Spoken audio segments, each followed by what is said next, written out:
Well, we're back from APA convention, and it was really wonderful to see so many of you there. It is the annual time of year when our professional family gets together to socialize and, of course, share scholarship. The other exciting thing about APA convention for our campaign was having been endorsed #1 by such a wide range of divisions, and really am grateful for that. Now, for those of you who weren't there, I gave the following speech at the plenary session of APA's council, and so many of my colleagues who were there encouraged me to share it with a wider audience, and so I'm appreciative of the opportunity to share it with you now. In seeking the job of APA president, I'd like to tell you about its relevance to my first job, which was as the greeter in my family's department store.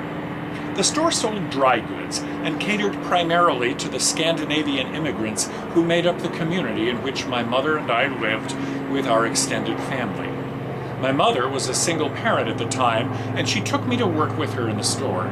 She later told me that for her it was a time of hardship, but I never noticed. I was having too much fun wandering around the aisles, chatting with the customers in both English and Swedish. I learned about what people needed as they took root in a new culture, and learned even more about the power of language in interpersonal communication. I listened as my grandfather, an immigrant himself, explained to his sometimes worried and homesick customers that this was really a time of opportunity.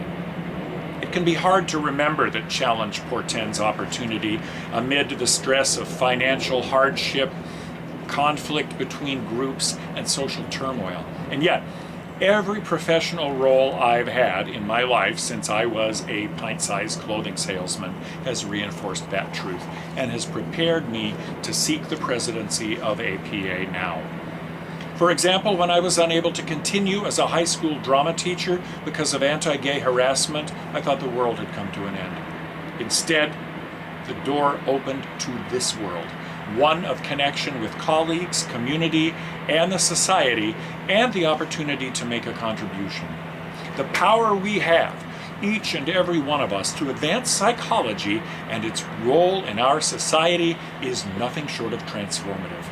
That core belief informs everything that matters to me and is the central theme of the connections in my campaign.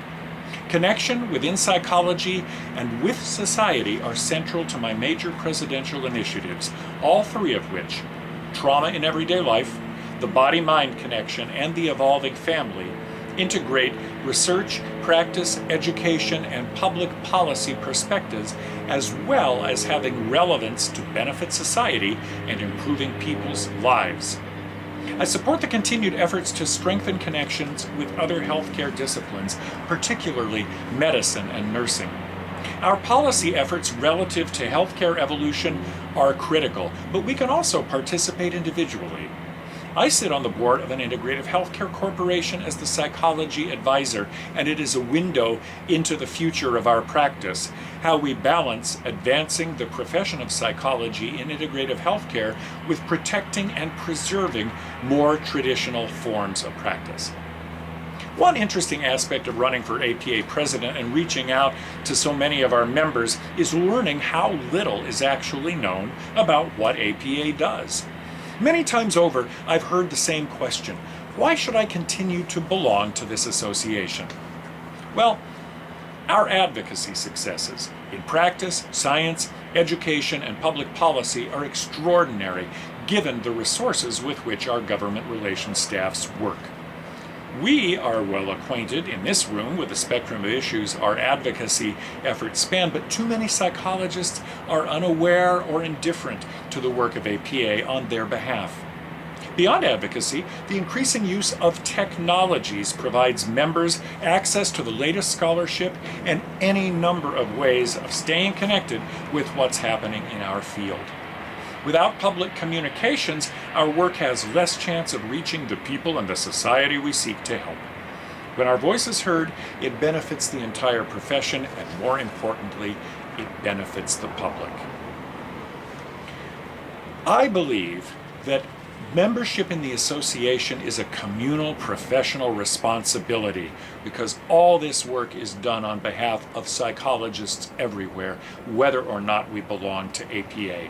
Furthermore, I believe that we need to step up our efforts to educate our members about the importance of political giving. We will continue to strengthen the ways in which we accomplish our greatest service, bringing psychology to the public.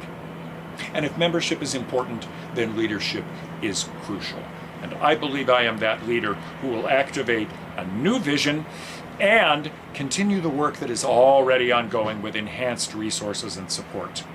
I also believe I am that leader who is best able to foster and enhance the vital connections within psychology and with society. And so I ask you to join your colleagues in the many divisions that have already endorsed me number one and give me your number one vote for APA president. Thank you.